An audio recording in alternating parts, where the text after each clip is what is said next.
दोस्तों नमस्कार। कल हम विक्टोरिया के सेट नंबर 5 का डिस्कशन कराए थे, अपलोड किए थे, और आज हम अगला सेट नंबर 6 का डिस्कशन करा रहे हैं।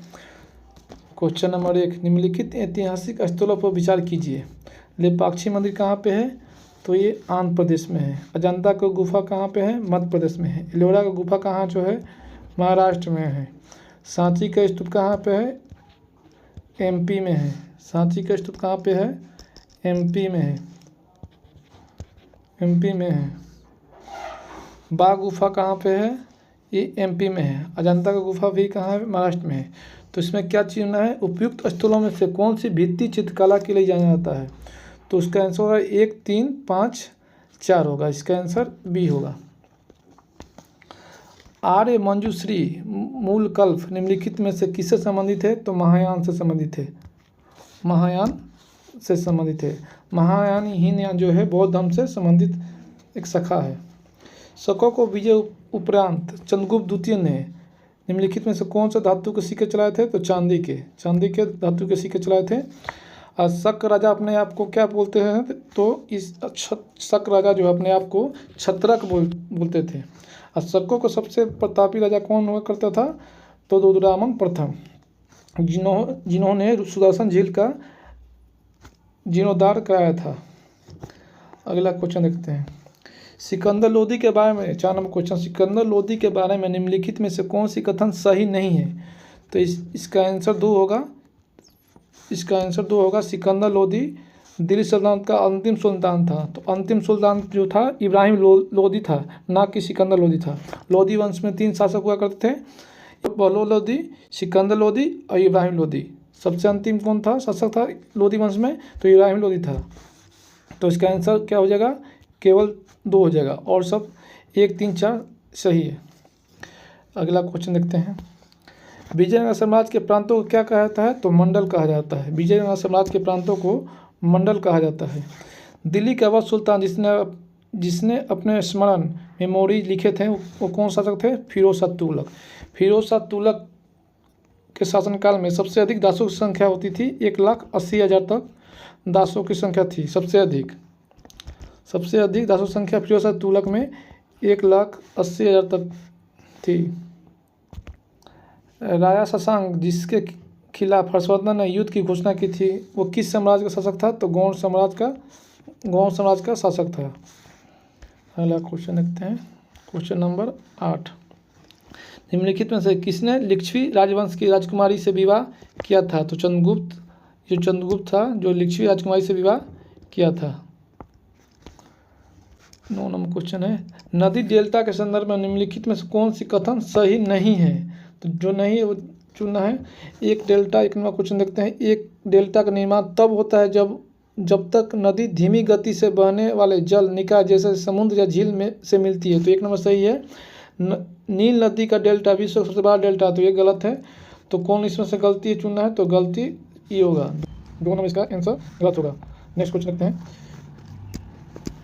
चटगांव शस्त्रागार पर हमले के दौरान क्रांतिकारी महिला की मृत्यु हो गई थी। उस महिला का नाम क्या है? तो प्रीतिलता वाडेदार थी। प्रीतिलता वाडेदार थी। अगला क्वेश्चन देखते हैं। स्वतंत्रता आंदोलन के क्रांतिकारी आतंकवादियों का पहला महत्वपूर्ण साहसिक कार्य बड़ा डकैती का स्थान कहाँ पे है? तो ये पूर्वी बंगाल में है। अगला क्वेश्चन देखते हैं। 1765 ईस्वी में दीवानी प्रदान किए जाने के बाद ब्रिटिश सबसे पहले किस पर्वतीय जनजाति के संपर्क में आए? तो ये खासी जनजाति के संपर्क में सबसे पहले आए। तो ये नंबर क्वेश्चन है। अगला क्वेश्चन है। निम्नलिखित में से किसने युद्ध के समय भारत की रक्षा के लिए कानूनों के प्रावधानों को, जिसे वर्ष 1915 में पंजाब में गदर के विरुद्ध प्रयोग किया गया था, शांति के समय भी जारी रखना चाहा था? ये लॉर्ड हार्डिंग द्वितीय था।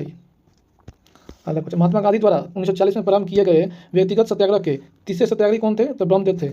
पहला कौन था? पहला विनोबा भावे थे। दूसरा कौन थे? जवाहरलाल नेहरू थे। तीसरा कौन थे? ब्रह्मदत्त थे। नेक्स्ट क्वेश्चन देखते हैं। वर्ष 1932 ईस्वी में निम्नलिखित में से एक आदेश पारित करके अखिल भारतीय कांग्रेस समिति को गैर कानूनी करार दे दिया गया। वह आदेश क्या था? गैर कानूनी संघ अध्यादेश। 1 नंबर इसका आंसर होगा। 73वां संविधान संशोधन कब लागू हुआ? 24 अप्रैल 1993 को, 24 अप्रैल 1993 को। इसमें क्या था, इसमें जो था कि पंचायती राज का संवैधानिक दर्जा प्राप्त हुआ था 24 अप्रैल 1993 को, इसलिए 24 अप्रैल को पंचायती राज दिवस मनाया जाता है। नेक्स्ट क्वेश्चन आते हैं, भारतीय संविधान की प्रस्तावना में कितने प्रकार की समानता है? 2 प्रकार का समानता है। कौन कौन समानता है? प्रतिष्ठा अवसर की समानता है, 3 प्रकार का न्याय है, सामाजिक आर्थिक राजनीतिक 3 प्रकार का सामाजिक आर्थिक राजनीतिक 3 प्रकार का न्याय है, और 5 प्रकार का जो है 5 प्रकार का क्या स्वतंत्रता है? कौन कौन? विचार, अभिव्यक्ति, विश्वास, धर्म और उपासना की स्वतंत्रता है, 5 प्रकार की। दोस्तों ये वीडियो रोक कर जो भी हम बोल रहे हैं उसको आप नोट करते रहना। अगला क्वेश्चन रखते हैं, राष्ट्रपति उम्मीदवार के लिए प्रचार हेतु सामान्यतः कितना समय मिलता है? तो 2 सप्ताह मिलता है, टाइम 2 सप्ताह मिलता है। राष्ट्रपति के बारे में चर्चा आर्टिकल 52 में किया गया है, और राष्ट्रपति का जो पद कहाँ से लिया गया? तो अमेरिका से लिया गया। अगला क्वेश्चन रखते हैं, किस अनुच्छेद में शहरी स्थानीय निकायों से संबंधित 18 कार्यों की सूची दी गई है? तो अनुच्छेद 243W, अनुच्छेद 243W। अब पंचायती राज के बारे में चर्चा किया गया 243 में आर्टिकल में, और आर्टिकल 40 में भी चर्चा किया गया, 243 में और 40 में भी चर्चा किया गया है। अगला क्वेश्चन रखते हैं, भारत में संपत्ति के अधिकार की क्या स्थिति है? भारत में संपत्ति के अधिकार की स्थिति क्या है? यह विधिक अधिकार है जो किसी भी व्यक्ति को प्राप्त है, विधिक अधिकार जो किसी व्यक्ति को प्राप्त है। संपत्ति का अधिकार एक पहले मौलिक अधिकार था, लेकिन 44वां संविधान संशोधन 1978 के द्वारा हटाकर ये एक विधिक अधिकार में रख दिया गया, आर्टिकल 300 में रख दिया गया। अगला क्वेश्चन रखते हैं, निम्नलिखित में से कौन सी 1919 के भारत सरकार अधिनियम की विशेषता नहीं है? तो सिखों को सांप्रदायिक प्रतिनिधि दिया गया, ये नहीं है। अगला क्वेश्चन निम्नलिखित में से 22वां क्वेश्चन है, एक यांत्रिक सेल नहीं है, तो सैंडस्टोन नहीं है, और संगमरमर, स्लेट और कॉटाजाइट, ये तीनों है सेल है। अगला क्वेश्चन है, रायमोना राष्ट्रीय उद्यान भारत के किस राज्य में है? तो असम है। रायमोना राष्ट्रीय उद्यान भारत के किस राज्य में है? तो असम है। पृथ्वी के चुंबकत्व के लिए उत्तरदायी कौन है? तो बाह्य कोर है। अगला क्वेश्चन जो है, निम्नलिखित में से विचार कीजिए, उपयुक्त बांध जो है, बांधों में से कौन सा कृष्णा नदी पे है? तो नागार्जुन अलमाटी, ये दोनों जो है ये कृष्णा नदी पे है। और इडुक्की जो भी है ये केरल में है, ये केरल में जो है पेरियार नदी पे है। इडुक्की परियोजना जो केरल में पेरियार नदी पे है। तो इसका आंसर क्या हो जाएगा? 1 और 3 इसका आंसर हो जाएगा। अगला क्वेश्चन रखते हैं, निम्नलिखित में किसकी बीमा रैखिक समय की बीमा के समान होती है? तो आवेग की। एक तरंग के लिए आवर्तकाल द्वारा विभाजित तरंग दैर्घ्य किसके बराबर होती है? तो तरंग के वेग के बराबर होती है। वोल्टेज को स्थिर रखते हुए यदि अधिक लैंप को एक श्रृंखला परिपथ में रखा जाता है तो परिपथ के समग्र धारा क्या प्रभाव करता है? धारा क्या होता है? घटता है। निम्नलिखित में से सजातीय युग्म कौन से है? तो HCHO व CH3CHO, आंसर CO इसका होगा। रदरफोर्ड का अल्फा कण प्रकीर्णन प्रयोग किसके खोज के लिए उत्तरदायी है? तो परमाणु के केंद्र के लिए उत्तरदायी है। परमाणु केंद्र के लिए उत्तरदायी है। प्रोटॉन की खोज किसने किया था?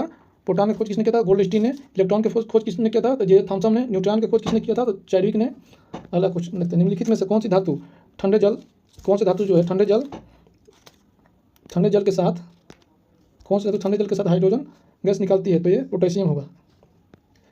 पॉलीएक्रिलोनाइट्राइल का औद्योगिक पर नाम क्या है? तो ओरलोन एक्रिलेन होती है इसका नाम। अगला क्वेश्चन आते हैं, फुसफुस गुहा में भरे तरल का कार्य क्या है? फुसफुस गुहा में भरे तरल का कार्य क्या है? यह फुसफुस वरण को घर्षण मुक्त रखना। धमनी में क्या होता है? धमनी में शुद्ध रक्त होती है, और सीरा में अशुद्ध रक्त। जो बोलते हैं दोस्तों आप लोग नोट करते रहना। धमनी में शुद्ध रक्त होती है, सीरा में अशुद्ध रक्त। फुसफुस धमनी में अशुद्ध रक्त, और फुसफुस सीरा में शुद्ध रक्त। फिर से बोलते हैं, धमनी में शुद्ध रक्त और सीरा में अशुद्ध रक्त, और फुसफुस धमनी में अशुद्ध रक्त और फुसफुस सीरा में शुद्ध रक्त। अगला क्वेश्चन रखते हैं, उपस्थित निम्न में से किसमें नहीं पाई जाती है? तो विक्र में नहीं पाई जाती है। जीवों में अनुवांशिक विभिन्नताओं का मूल स्रोत क्या है? तो लैंगिक जनन है। उपस्थित में पाई जाने वाली प्रोटीन कौन सा है? कार्डिन है। अंग नहीं है। निम्न में से कौन सा एक कैसेरुकियों का उत्सर्जन अंग नहीं है? तो इसका आंसर हो जाएगा हेपेटाइटिस हेपेटोपैंक्रियाज, ये है जो है एक कैसेरुकिया का उत्सर्जन अंग नहीं है। अगला क्वेश्चन रखते हैं, जोंक को किस संघ में रखा गया है? तो एनिलिडा संघ रखा गया है। जोंक और केंचुआ को जो एनिलिडा संघ रखा गया क्योंकि उसका शरीर जो है वास्तविक रूप से विखंडित होता है। अगला क्वेश्चन रखते हैं, निम्नलिखित कथनों में कौन सा कथन सही है?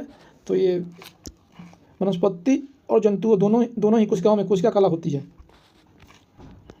पौधों और जंतुओं में कार्बोहाइड्रेट किस रूप में संचित होते हैं? तो स्टार्च और ग्लाइकोजन के रूप में संचित होती है। पौधों और जंतुओं में कार्बोहाइड्रेट किस रूप में संचित होती है? तो स्टार्च और ग्लाइकोजन के रूप में संचित होती है। आंसर बी होगा इसका। जवाबित का संबंध किससे है? तो राजकानून से है। विकेंद्रीकरण प्रणाली की सिफारिश किसने की थी? तो बलवंत राय मेहता ने की थी। किस से संबंधित है? तो पंचायती राज संबंधित है। ये इनका संबंध 1957 में आए थे। पंचायती राज संबंधित है। अशोक मेहता जो थे 1977 थे। बलवंत राय मेहता ने त्रिस्तरीय पंचायती राज व्यवस्था का मतलब सुझाव दिए थे। अशोक मेहता 2 स्तरीय दिए थे। अगला क्वेश्चन देखते हैं। नीलगिरी और अन्नामलाई पहाड़ियों के बीच कौन सा दर्रा है? नीलगिरी और अन्नामलाई पहाड़ियों के बीच कौन सा दर्रा है? तो पालघाट दर्रा है, पालघाट दर्रा है। और जो थालघाट कहाँ पे है? थालघाट जो है ये मुंबई और नासिक के बीच में है। थालघाट दर्रा जो है मुंबई और नासिक के बीच में है। अबोहर का जो मुंबई और पूना के बीच में है। अगला क्वेश्चन देखते हैं। गुवाहाटी से चंडीगढ़ तक मानसूनी वर्षा की प्रवृत्ति क्या होती है? तो अनियमित प्रवृत्ति की होती है, अनियमित प्रवृत्ति की होती है। प्रथम भारतीय महिला सैनिक स्काई डाइवर कौन है? तो मंजू है। निम्नलिखित में से किस उद्योगपति को भारत का इस्पात पुरुष कहा गया है? तो जमशेदजी ईरानी को कहा गया है। मुकुल किसकी प्रसिद्ध साहित्यिक रचना है? तो सुभद्रा कुमारी चौहान की जो है साहित्यिक रचना है। दीवार पर मिट्टी से बनाई जाने वाली नोहडोरा अलंकार जो है किस जनजाति की विशेषता है? तो इसका आंसर जो है गोंड जनजाति की विशेषता है। गोंड। भील जनजाति कहाँ पाई जाती है? तो ये मध्य प्रदेश, राजस्थान, महाराष्ट्र, गुजरात एवं छत्तीसगढ़ में पाई जाती है। भारत की सबसे बड़ी जनजाति जो है भील है। सहरिया जनजाति जो है राजस्थान में पाई जाती है। अगला क्वेश्चन, हिंडरसन ब्रुक्स प्रतिवेदन निम्नलिखित में से किससे संबंधित है? तो ये चीन भारत युद्ध जो 1962 में इससे संबंधित है। अंतिम क्वेश्चन, सूचना के सार्वभौमिक पहुंच के लिए अंतर्राष्ट्रीय दिवस कब मनाया गया है? तो 28 सितंबर को मनाया गया है। चलिए ठीक है, मिलते हैं अगले नेक्स्ट वीडियो में। तब तक के लिए धन्यवाद।